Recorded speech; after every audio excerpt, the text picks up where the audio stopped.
Okay, so to everyone that has joined us so far, and to our speakers, thank you very much for giving up your time today. Really delighted to have you all with us. I am Deborah Sobel. I'm one of the co-founders and managing partner of strategy at Verity London. We're a purpose-driven strategic communications agency, and we work with brands to help them uncover and develop and communicate their purpose. And according to the British Academy, the purpose of business is to profitably solve the problems of people and planet and not profit from causing problems. And we have seen stats like purposeful businesses grow 3 times faster than their competitors. They're more likely to be profitable. And we're here today. I mean, this year has been the most unforeseen, unprecedented, challenging year. Alongside the pandemic, there's been the climate crisis, social unrest, the racial justice movement. We won't talk about the American elections for the minute. And really, this is a webinar to look back on where we are on purpose, the role of business, and how that's changed over this year. How business can make sense of purpose, and practical strategies and a framework for implementing purpose as we move forward. So let me introduce our fantastic panel of speakers. We have Professor Colin Mayer, CBE, Peter Moores, Professor of Management Studies at the Said Business School, University of Oxford, and the academic lead on the Future of the Corporation programme at the British Academy and co-chair of Enacting Purpose Initiative. Among many other things, I've got a very long list. Fellow of the European Corporate Governance Institute, Fellow of the Royal Society of Arts, Research Fellow of the Centre for Economic Policy Research, member of the UK Government Natural Capital Committee as well. So, and then we have Norman Pickavants, CEO, co-founder and director of St Paul's Institute, independent think tank Tomorrow's Company and social impact initiative, the Financial Inclusion Alliance. And Norman has advised businesses, society, political leaders on strategy and policy, trust, governance, mental health, modern slavery, and social mobility matters. And an ex-board director of Morrison's, Northern Foods, and also worked for Grant Thornton as well. And finally, Ken Banks. Ken is an award-winning social entrepreneur, mobile technology and global development expert, and for the past couple of years, head of social purpose at Yoti, who are a global digital identity platform and a certified B Corp. So let's kick things off. Professor Colin Mayer, if we can come to you first. Where are we when it comes to the role of the corporation and purpose in the context of everything that's happened this year? Okay, well, thank you very much, and thank you for the introduction. It's a great pleasure to be doing this. So purpose has come along by leaps and bounds over the last couple of years. It's no longer really a question of whether or why, whether companies should be adopting it or why they should be doing it. It's now moved on to issues around what and how, which I think we'll come on to in just a bit. Now, that shift in emphasis has come about for a number of reasons, one of which is that there's been growing realization about problems with the conventional notion of business just being there to make money, in particular around the climate change and CO2 emission agenda. So that's what really prompted it in the first place last year, and was reflected, for example, in the meeting at Davos of the World Economic Forum focus on corporate purpose. But since then, it's broadened, in particular as a consequence of the pandemic, which has really emphasized the significance of business in terms of pursuing social elements to their corporate purpose and a human element in terms of understanding the well-being and flourishing of us as humans and individuals. And that notion of the role of business in terms of promoting the interests of society and individuals beyond that of just their shareholder base has really been given added impetus and significance by the massive bailout that's occurred of the corporate sector by governments around the world, and a recognition that that has come with public support on the basis of a presumed social compact by which business will then play its part in terms of not only bringing economies out of the current malaise, but to do so in a form that is really perceived to be socially just and justifiable, environmentally beneficial, as well as being in the interest of those who are investing and running companies. Now, that's particularly important because after the financial crisis, there was a similar level of public support initially for bailing out banks, but that turned to derision as it was recognized that banks really were not recognizing their social license to operate. It's vital that business doesn't make the same mistake this time round. Now, there's obviously been further elements like the Black Lives Matter campaign, which have also emphasized the significance of purpose. But I think the bit that I'd really like to mention as being probably the most significant is the role it plays in helping business itself.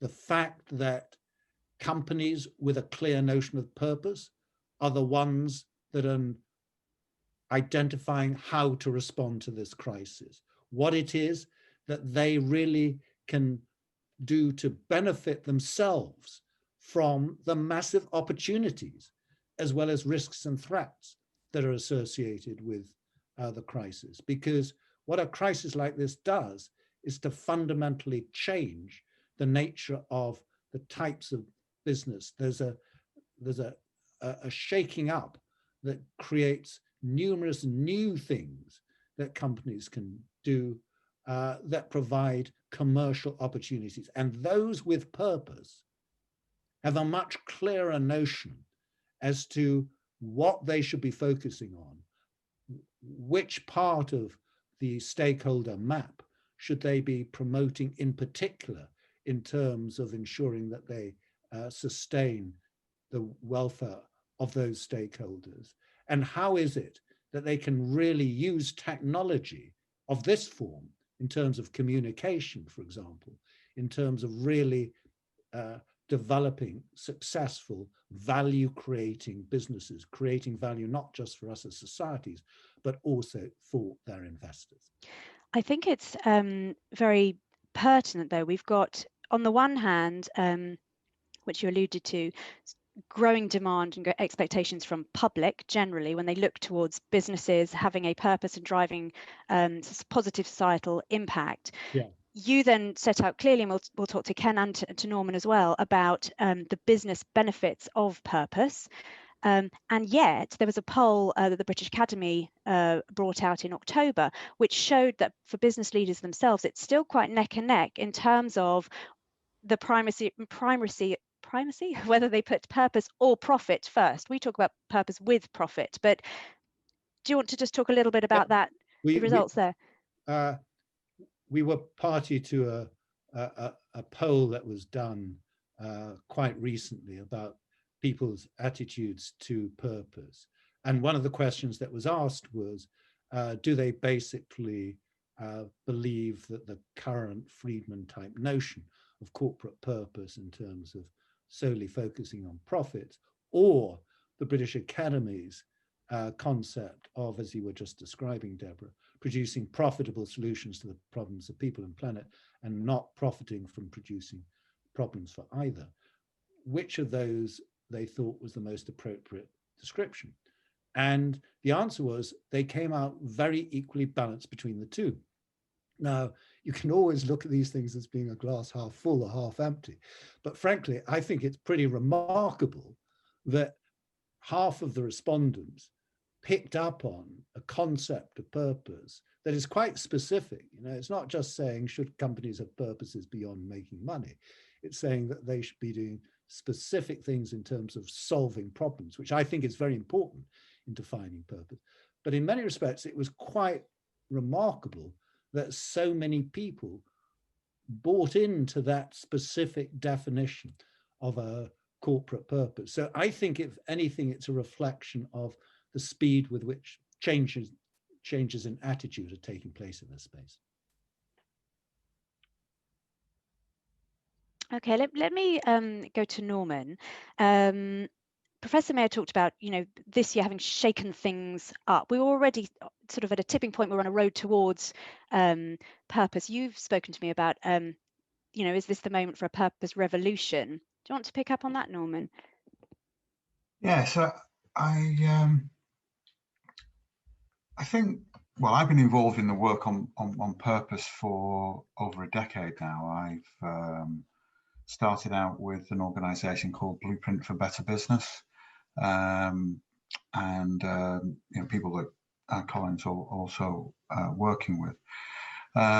Because I had anticipated that after the 2008 crash, there would have been more of a process of reflection on what the role of business was at that time. I thought actually that it would have happened faster than it's taken us a decade to get to this point where we have a sort of 50-50 sense of what the role of business is. I think we are seeing across society a disillusionment with leaders who don't understand the challenges that they're facing. And that's manifesting itself in all kinds of ways, and it's certainly been exacerbated by COVID. I think the role of purpose, I think it's very important to see it not as something that is just there for business to engage in, but it's about business working with society. And that's, for me, is the revolutionary bit. It isn't that business as an independent actor finds a new role. It's that the new role recognizes that business can only be successful in a successful society, and therefore that business needs to seek out the engagement of society, not as a sort of notional stakeholder, but that we can only thrive together if business and society are working out how we address these challenges that we face. And I think that we are only going to have more thinking to do about that as we move into next year, where, all the forecasts I'm seeing are that we are going to have one heck of a recession as the debt that's being taken on starts to unfold. And the situation with unemployment also gathers pace. So I think we're going to be going through a harder time. And so for me, the revolution of purpose, the point that we've got to, is not seeing corporates at the center of everything. We have, having spent 25 years in the corporate environment, it is so intense that you get to think of your world and business at the center of your world, when in fact you are but one actor amongst many.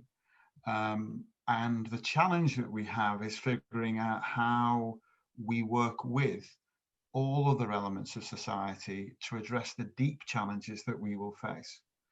So that it's that shift in thinking that moves from seeing, life in pieces. So there's a corporate piece over here, there's government and so on, to actually the challenges that we face. And Colin's already spoken about the environmental challenge, but the challenges we face are too big for any one part of society to solve on its own.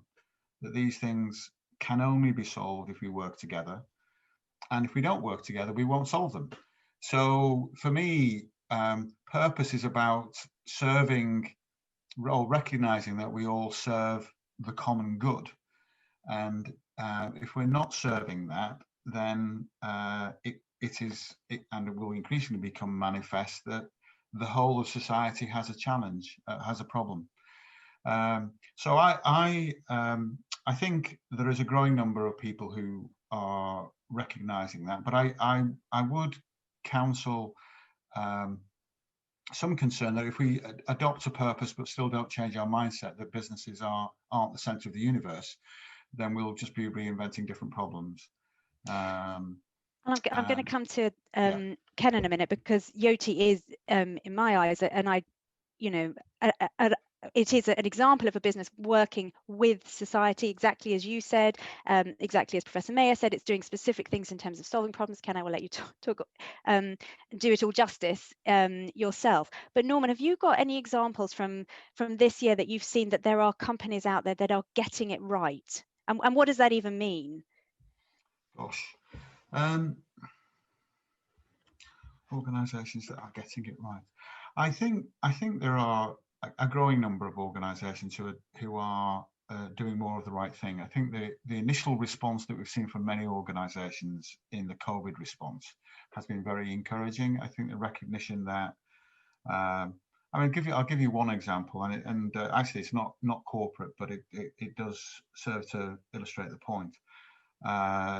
That in the logistics division of the British Army, they recognised that the leaders across the organisation were finding it difficult to provide the support for all of the staff, all of the troops based in the UK, who were all isolated. You know, the whole essence of the army, if you imagine, is a communal organisation. It comes together. That's what it's about. And I think there's been a growing recognition around well-being that this is, you know, the business has a profound role to play, and there are more and more leaders are recognizing that should change the way in which they operate. So I think you can all think of examples of businesses which have taken a positive role in that regard. I think the challenge is, how do we apply that to many of the other things that we do in a business context? Thank you. Ken, let's come to you then. You got a great job title. You are Head of Social Purpose at Yoti. Your purpose is built into your DNA. The company was set up, it wasn't sort of retrofit, it was set up to play a wider role in society. How has having that purpose helped you during this turbulent year? So I think, firstly, thanks for inviting me to the panel. Professor Mayer and Norman are far more experienced in the world of corporate purpose than I am. I'm 2.5 years into my journey. Prior to that, 20 odd years in the humanitarian social entrepreneurship sectors. And as I've said many times before, there's an intrinsic doing good element of charities. Charities are created to do good. Humanitarian organizations are by default created to do good. Social entrepreneurs begin their journeys by finding a problem that they can solve, and they are also therefore committed to doing good. So for me, it's been a very interesting journey, going from a sector which is inherently built to do good to a corporate sector where it's far less obvious that companies are created to do good, and in many cases, you know, many are still seen as being ones that are there to make money for their shareholders. I think that I think Yoti, being a B Corp from the very beginning, one of the first B Corps in the UK, I think it was a very clear indication from the beginning that it was taking its social responsibility seriously, and that's one of the reasons why I joined the company.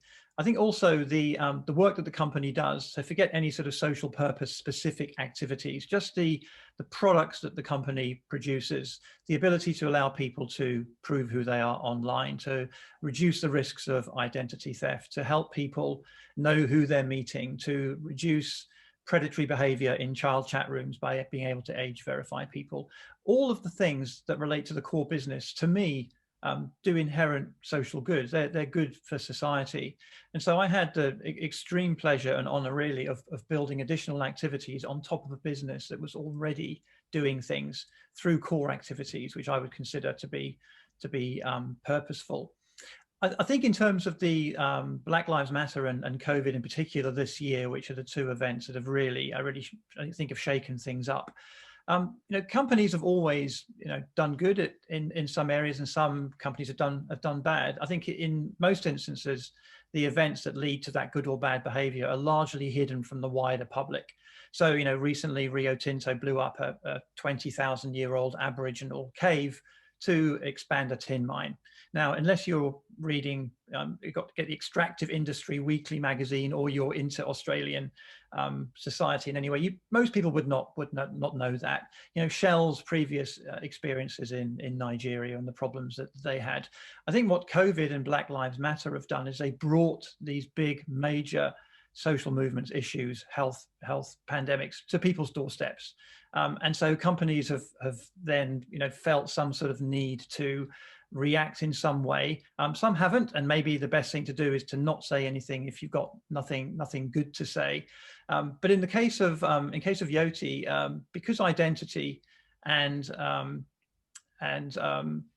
you know, people of color and ethnicities are intrinsically related and linked, we felt that we needed to stand up and confirm our commitment to the tools that we create that don't extend or expand or increase any kind of problems for people of color who may be being identified. You know, the sector that I work in is particularly controversial when you look at the use of identity solutions and mass surveillance solutions by, say, police in the US.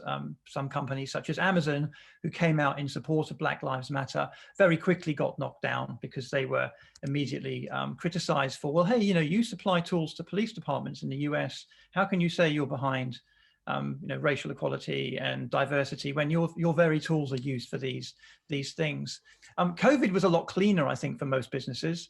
You know, free coffees, free meals, free Uber rides to have frontline healthcare workers, refactoring production facilities to produce hand sanitizer and PPE. You know, there's not much you can argue against those being good things for businesses.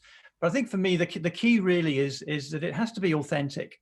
So when Yoti, you know, built its social purpose strategy, and I built on top of the core activities of the business, it was a fit. What we did was a very clear fit with what the core business did. It wasn't some random thing which was just trendy at the time. So I think it has to be authentic first and foremost, and I think it has to be aligned. People have to see it and recognize it as being something that the business is actually set up to do, and it's not just a bandwagon that's being joined. And, you know, Facebook also had challenges around Black Lives Matter when they came out in support of it, with the problems they've had with their platform. Amazon, I've already mentioned, and you know, even Nike had problems when they came out in with a Black Lives Matter statement. It was very quickly picked up in the media that their US board was predominantly white, and they then had to react by saying, yes, we recognize that as a problem, and we will be working on that and accelerating any plans that we had. And just last to mention, a paper that we released over the summer called Social Purpose in a Time of Crisis was our kind of analysis of what was going on at the time. We had our own COVID response. We provided our solutions for free to any charity or any for-profit business working on a COVID response, because we had the tools that allowed remote access to systems, remote verification. Suddenly there was a great demand for that.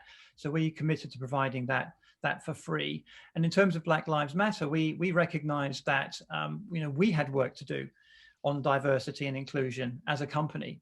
And we pride ourselves in the work that we've done, but we recognized our senior management team are predominantly male, predominantly white, and that we want to be more representative. So we basically laid all of this out, I think quite bravely. I was very proud that we were able to push this paper out. I think many companies would have shied away from it. But for me now, that's a line in the sand that we've come out, we've expressed our support, we've given our reasons for the support, and we've highlighted areas where we need to do better. Brilliant. And you talk about exactly what we talk about, that it does have to be aligned with core business. It has to be authentic. It has to make sense. But let me throw the question open. Professor Norman, if you want to jump in, how do we now harness good things that businesses have been doing? How do we take sort of ad hoc positive impact? And how do we encourage businesses to ground that in strategy, to create a framework for that? You know, as Ken said, he comes from a not-for-profit background. There is structure there, structure in place to show charities how to do that effectively. We've got the B Corp structure, as Ken mentioned, but not every business is going to become a B Corp. So maybe I'll throw it over to Professor. You've been working on a SCORE framework this year. What does that look like then for businesses? Right. So yes, we have been working on a framework, and what you were just saying, Deborah, that core to that is the notion that purpose is about the strategy of the business, the core strategy. It's not about simply marketing or promoting the company. It's about what it does as its core business. And that's why we suggest that the notion of purpose that should be thought about is quite specifically focused on solving problems, exactly along the line that Ken was just describing. And by doing that, it encourages companies to do the first thing that is absolutely critical in this area, and that is to have clarity around what their corporate purpose is.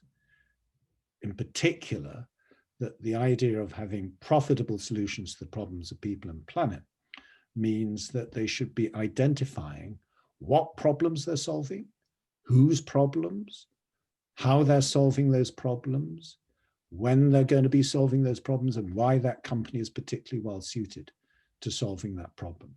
So it should be a precise, concise statement of why the company exists, and in particular, what problems it's going to solve profitably.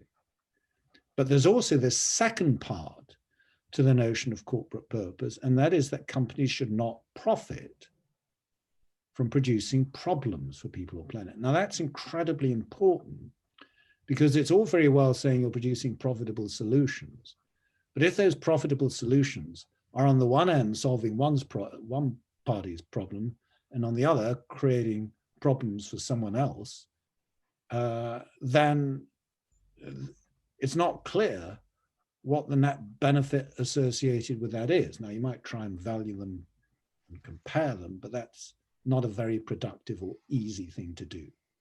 So it's important that when we think about profit, and the way in which we define it and measure it is consistent with the notion that we're not profiting from things that produce harm.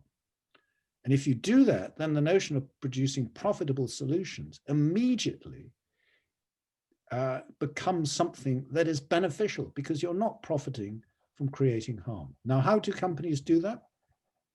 Well, what we've set out is this SCORE framework for enacting purpose in companies, where SCORE is an acronym for 5 elements. The first of which is exactly what I've just been talking about in relation to simplify, S for simplify, in the sense of bring real clarity to what your company's purpose is. And the second element is in terms of connecting. And there are 2 elements to that, which both Ken and Norman have alluded to, and that is that the idea of solving problems means that it has to be connected with different parties in society. A company really has to get engaged with identifying what the problems are that they're trying to solve, for example, in relation to their customers. Exactly what are the issues that need to be solved, and what are the best ways of solving it? And that may involve working together with a whole series of other parties, such as with NGOs, not-for-profit organizations, with local government, national government, as well as with other business partners. So that notion of connecting, the C in SCORE, is the second aspect. Then the third element is in terms of ownership. Okay? The purpose really has to be owned by everyone in the organization. It's not just something that is spouted at the top, the board. It's something that everyone has to feel that they're part of and that they're contributing to in some form or another. So it has to go all the way down from the board to the shop floor. But it also has to be owned by the owners. And that's been a really big problem for many companies that want to pursue purposes, but find it very difficult to bring their owners, their shareholders online with that notion of having a purpose of solving problems. Now, there's a lot of discussion about, well, solving problems should be beneficial for investors as well as for stakeholders. And That's often the case. But there's also then the question about the time horizon that's involved in generating those financial benefits. And it may take quite a long time, a lot longer than some investors are willing to wait or believe is justified because of what the firm's doing. So the notion of getting ownership by the owners, the shareholders, is key to that. And the fourth element is reward, which is about incentives and reward structures in companies, because ultimately, if this doesn't relate to people's bottom line in terms of what gets them promoted in their organizations, their pay, etc., it's just not going to get enough buy-in. So it's key that purpose is really related to the way in which companies measure their performance and how they then relate reward structures in terms of incentives and salaries, etc., and promotion to delivery of that purpose. And the final element of SCORE is the E, which is about exemplifying. And that is communicating the purpose. And Norman talked about the notion of authenticity. You know, authenticity is absolutely key here, because it's very easy to build up cynicism about the degree to which there is a real commitment to delivering on the corporate purpose. And then the narratives that are talked about around purpose in terms of exemplifying it and demonstrating, you know, how the company is really living up to its purpose is critical, and also has to include a strong element of authenticity in terms of being willing to talk about failures as well as successes, and to be, you know, fully open about where the company is not delivering on what it was intending to do and what it's doing about turning that around. So those 5 elements in the SCORE framework, something we've been working with the chairs of some of the largest companies in Europe, and we're now just beginning to do this in North America as well, in terms of helping the boards of companies to really have a system by which they can enact purpose in their organizations. That sounds brilliant. And I obviously have to pick up on the point you're talking about communications, because that's everything that we do, and defining that narrative and then getting that buy-in, building that culture, building those advocates so that you can achieve ownership is everything we work hard with companies to achieve. Norman, what's it going to take in terms of business leaders moving forward? It will be challenging. There will be tough decisions to be made along the way. No one's saying, you know, it's going to be incredibly easy. What are the qualities? What are the characteristics? What do they need to do to build those financial as well as social goals? Yeah, so I think one of the points I would pick up on from Professor Mayer's SCORE framework is, what do we understand by ownership? And I'm just going to focus here on ownership by senior leaders within the organization, and it's really to try to articulate a different kind of ownership than perhaps we're used to in a corporate setting. So, you know, I'm sure many of the people on this call have been involved in setting demanding corporate objectives that we all have a sense of ownership for. My own sense here is that we're talking on our road to purpose in a deeper sense of ownership of what's important. A sense of ownership about why we're trying to contribute to the common good and not just to this year's objectives. And quite often that ownership extends beyond something you can easily write down in a financial report at the end of the year. And the ownership is often about a commitment from yourself. It requires a connection between who you are and why these issues matter. And I think how we go about doing that is really important. I actually am quite concerned that the recent flurry of activity, whilst understandable, organisations leaping to demonstrate that they are supportive of the Black Lives Matter movement, is commendable at one level, but also risks a level of superficiality that will only lead to scepticism in a few years' time when the situation has not improved. So this grounding in who we are and what we are really talking about. So if I give a couple of examples of how do you get to a place where there's the level and type of ownership that frankly has not been that prevalent in corporations for a number of years. You see it in family businesses where there's a generational commitment from one generation to the next, the passing of this is who we are and this is what we do and this is what we stand for. And that's understood over decades as opposed to quarters. That's a big shift for corporations to make. So one example of how you shift that mindset and the emotional commitment, let us say, to purpose.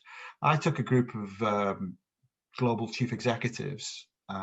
This is going back to 2015 and the Greek financial crisis, a group of chief executives to Athens. Now, the expectation had been that we would probably spend time in a nice hotel with flip charts and consultants talking about what was important.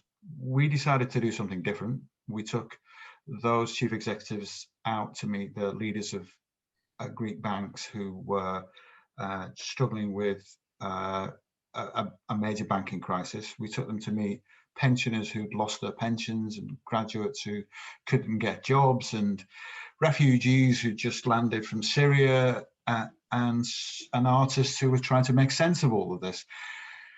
And they came back shaken from many of those conversations, challenging the perceptions of what it meant to be a leader in this new context, and in examining how they could make a contribution in this new world. And I think that whilst I agree with the magnificent work that Professor Mayer has conducted in creating a framework that is clear and understandable by business leaders, we do have to dig deeper. We, as individuals, need to examine what this means for us. I think that personal ownership, involves, for example, with COVID right now, a level of humility that none of us have all of the answers.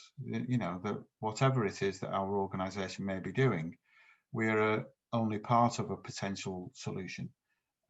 So some greater humility, and that's not a trait that we see often in business leaders.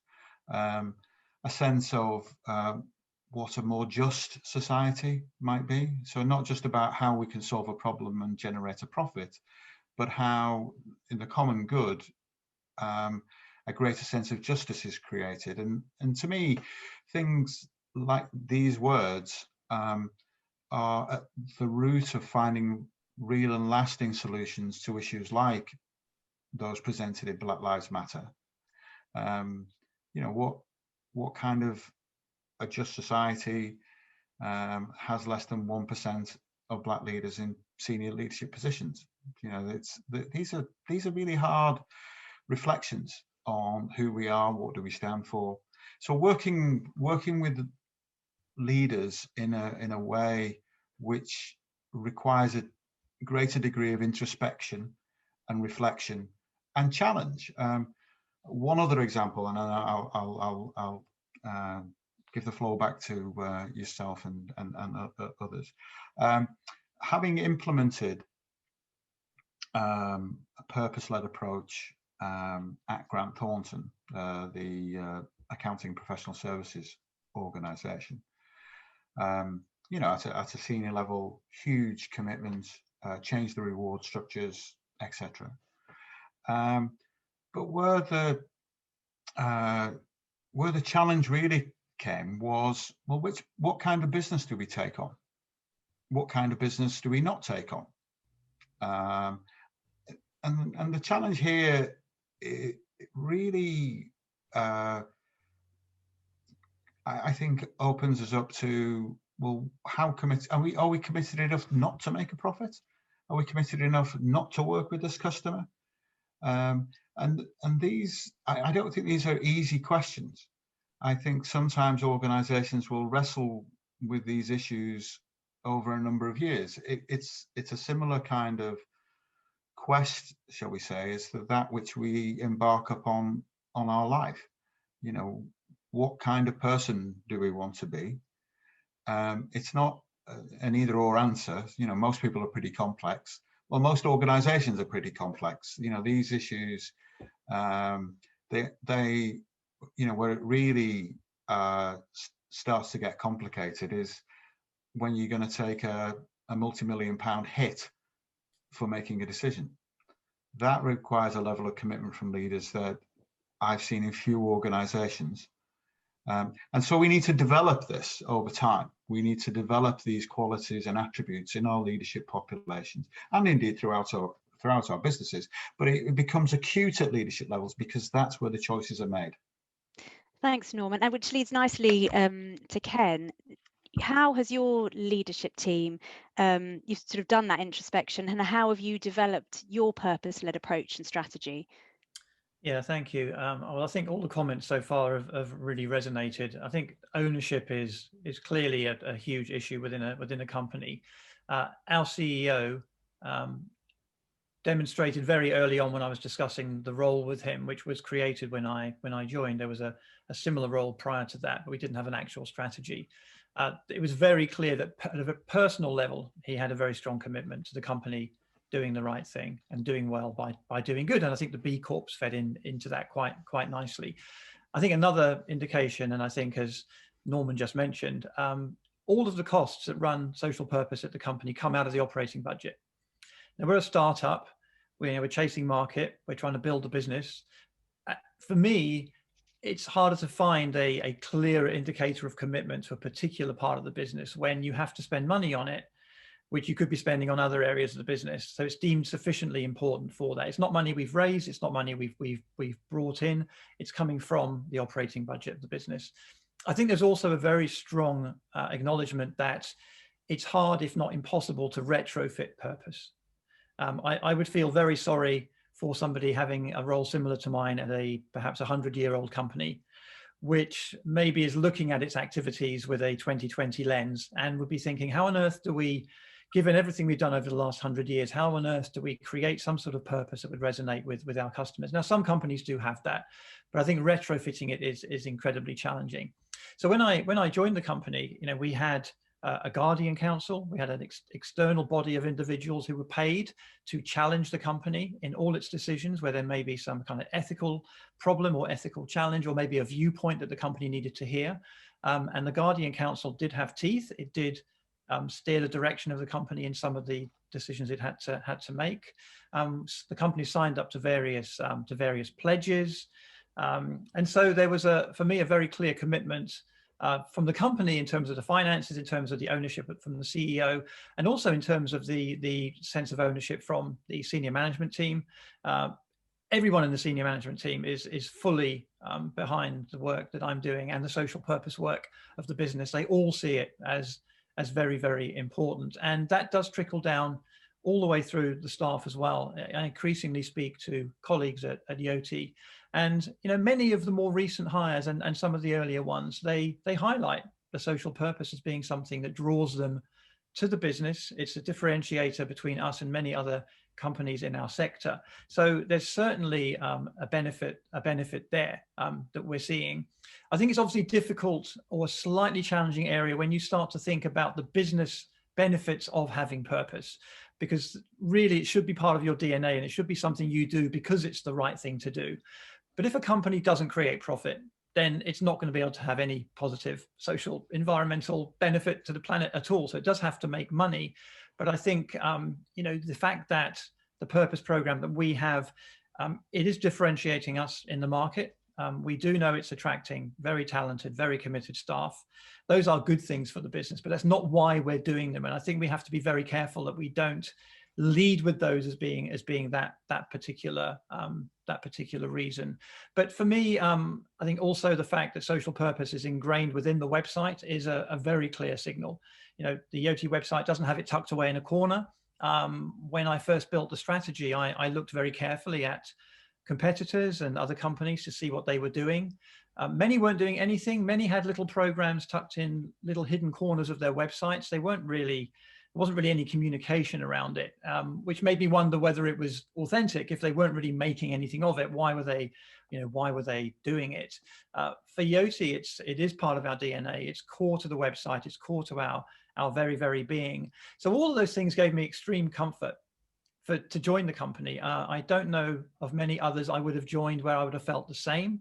As I said earlier, coming from 20 plus years in the humanitarian sector, where there's just an inherent belief that if you work for a charity, your heart's in the right place, you have empathy, you want to do well, you want to do good, you want to solve problems. For most of my working life, that's been my modus operandi.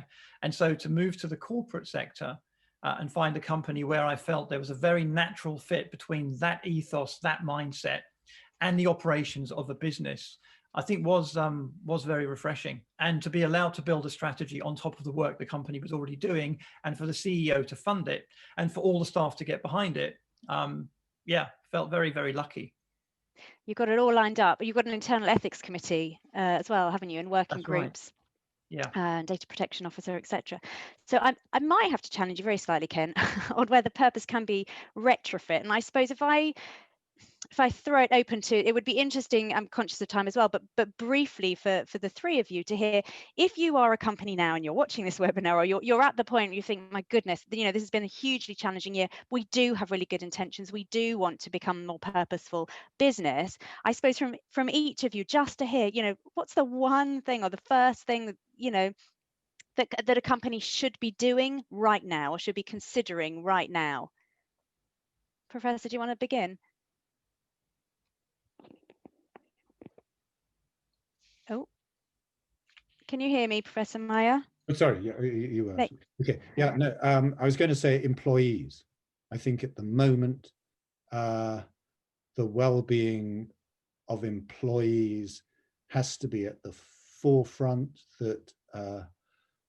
That is something that I see the most purposeful businesses currently really emphasizing.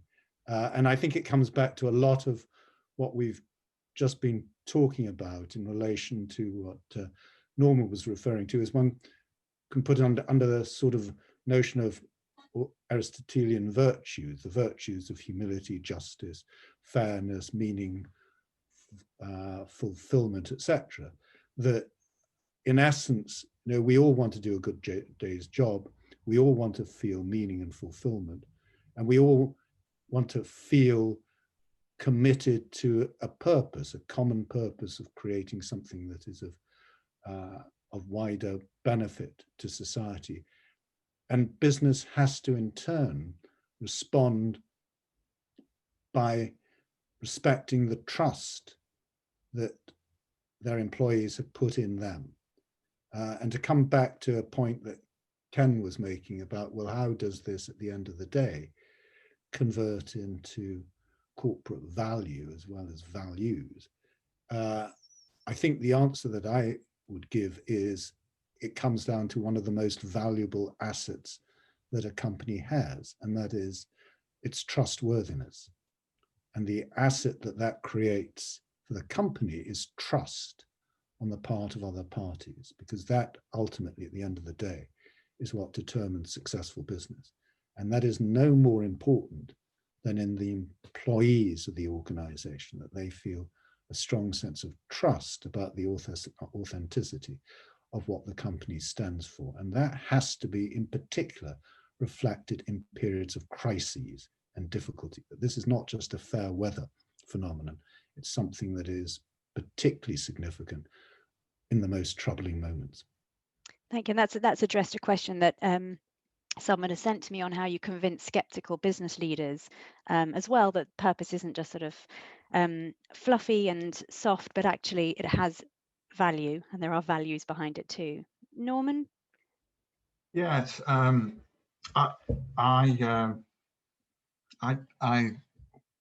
I guess would take issue with Ken's reflection that it must be difficult to retrofit purpose on an organisation that's been going for 50 years or 100 years.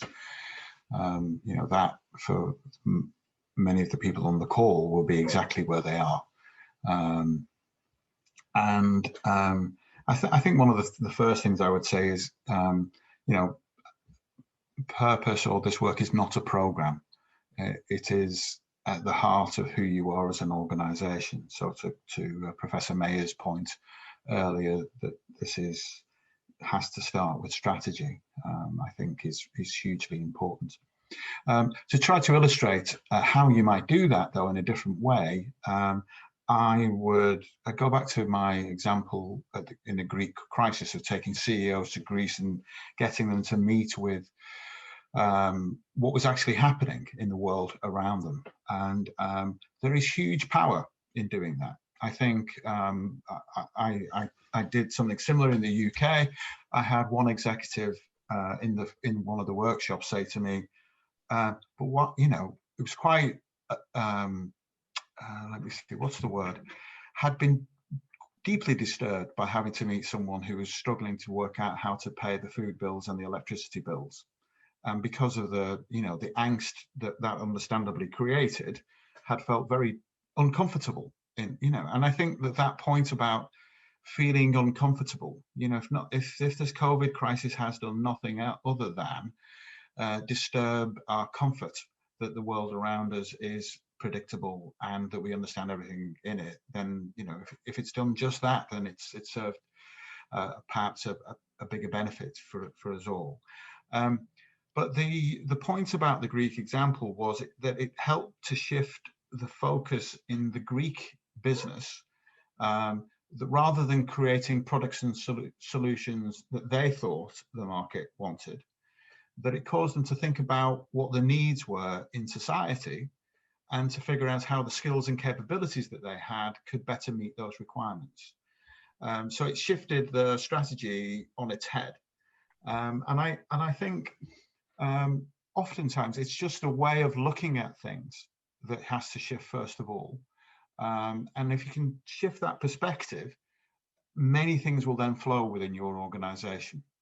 And at the same time, to recognize that these are living things. Organizations have a life before, you know, and after we've been there.